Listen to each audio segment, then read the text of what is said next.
Welcome back to Warriors Weekly. Now, Tim Roy's Journal.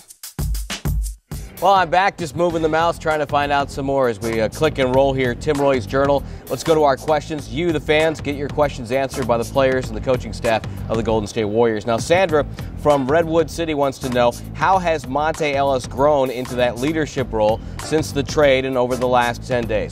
Sandra, we're going to attack your problem two ways. One, we're going to go to the coaching staff and talk to Keith Smart about Monte's leadership. And we're also going to go to Corey Maggette, a veteran who's played on a number of different teams, and find out what he has to say about Monta as a leader.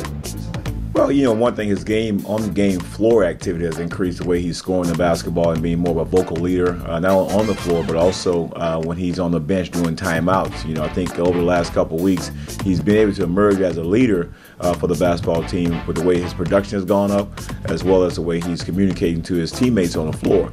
Also, off the floor, Monta, the things that he's doing now, he's spent a little bit more time around his teammates like he hadn't done before, on the floor, shooting games after shoot-around.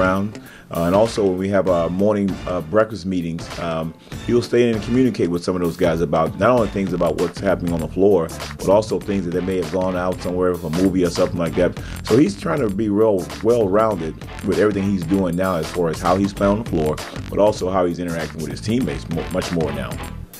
Well, I think more so now Monta has matured so much more as a player. The way he's been playing, he's been playing extremely well. I mean, he's been an all-star on our team, and the fans can see he's just giving his all each and every night.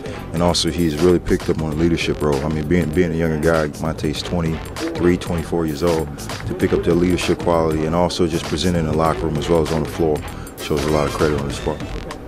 To me, as a broadcaster who has covered Monta since he came into the NBA, the one striking difference right now for Monta Ellis, the basketball player, is his vocal leadership. He's talking to the young players. He's pointing out where they should be on the floor. It's something he has not done so far in his career. It's great to see as Monta matures into a leader.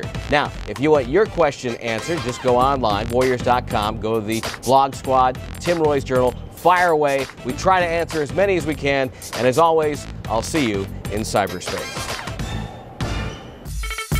Hey, this is Andres Biegrins, and you are watching Warriors Weekly.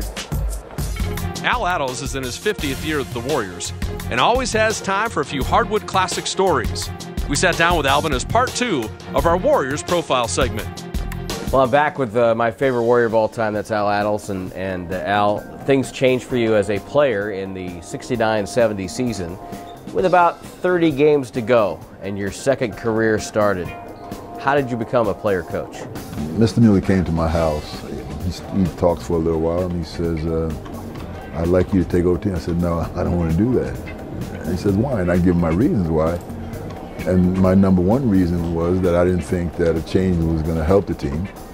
You know, that year Nate was injured and we couldn't make a trade, so you know the thing was going to be, you know, status quo. And he said, well, you know, we just like another look at it. I said, well, I'll tell you what I'll do. I said, we have 30 games left. I said, I'll take for the 30 games and then next year I'll go back to playing. And he said, okay, fine. And we have 30 games. And at the end of the 30 games, the winning percentage was exactly the same as it had been prior to those 30 games. And he calls me and he says, well, you know, we'd like you to take over for next year. And I thought about it and I said, you know what? I said, I'll take it over for 1 year. I said, and the reason I'll do it for 1 year is I said, because those players never stopped playing. You know, they came to practice every day, they worked hard, but they never, you know, gave up. They did a good job. And I said, well, what I'd like to do is take the team over from the beginning, see how we will do.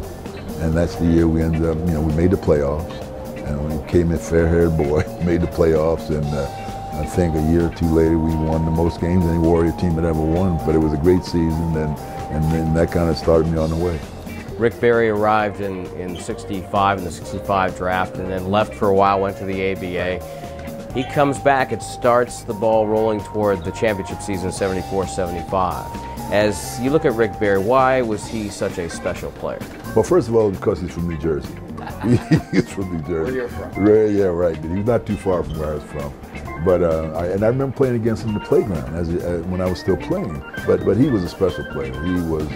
I remember we used to have these scrimmages in practice, and you had Tom Sherry, who one day we're scrimmaging, and he's going to show the rookie that he's playing in the NBA. Rick turned him inside out.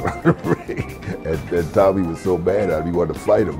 I mean, Rick was lighting him up in practice, and Tommy was trying everything he could. And then at the end of it, I guess he went to him and said, "Rook, he's going to be great," something like that. But no, he was special. In the 74-75 season, team ends up winning 48 games. Was there a point, though, where you thought, hey, this is a really good team? At the beginning of the year, it was interesting because we were picked last in the conference, last in the division, last in the league. We lost Clyde Lee, and we ended up with a lot of people that nobody thought very much of. And we weren't the best defensive team in the league that year, but we could go 8-9 minutes and the team wouldn't score on us. And so we did get better defensively. And we had some young players, but everybody bought into a concept, and the concept was Rick Barry was our best player. Period. End of report. Now you got a lot of guys who are pretty even. Now, if you think you got a chance to play, you're going to be looking and seeing what's going on so you get in the game. Well, that was my theory. As the season went on, and they saw that we were out wearing out teams with numbers and whatever, plus guys were coming and making contributions that you never thought they would make if they weren't getting in very much. It was almost a college atmosphere kind of thing of camaraderie, and it took place on the floor. I mean, if you look at the championship game, the basket that won the game for us was George Johnson, who comes off the bench. Did you feel going in that the Warriors were a good enough team to beat the Bulls? I really had confidence in the team. Whether we could beat them or not, I didn't know. But they were head and shoulders. They won like 60 some odd games or 60 games, whatever it was, and we won 44, I think. The night before, I'm laying on the bed before I go down to dinner, watching TV. The guy comes on, he says, the Warriors are going to play against the Washington Bullets. This is the biggest mismatch in the history of professional basketball. Now, I got a little temper. Sometimes I get upset about something. And I'm looking around to throw something in that TV. I'm looking around. Now it comes time for the pregame. I said, any of you guys watch TV last night? One or two guys raised their hand. I said, did you hear what the announcer said about us? Here's what he said. And I gave him most of what the guy said about us being the worst team in the history of the league, playing the final. And then I said, well, now I said, Joe, forget the plays. Just forget the plays. Let's go out there and play and win. The Golden State Warriors have just won the NBA championship.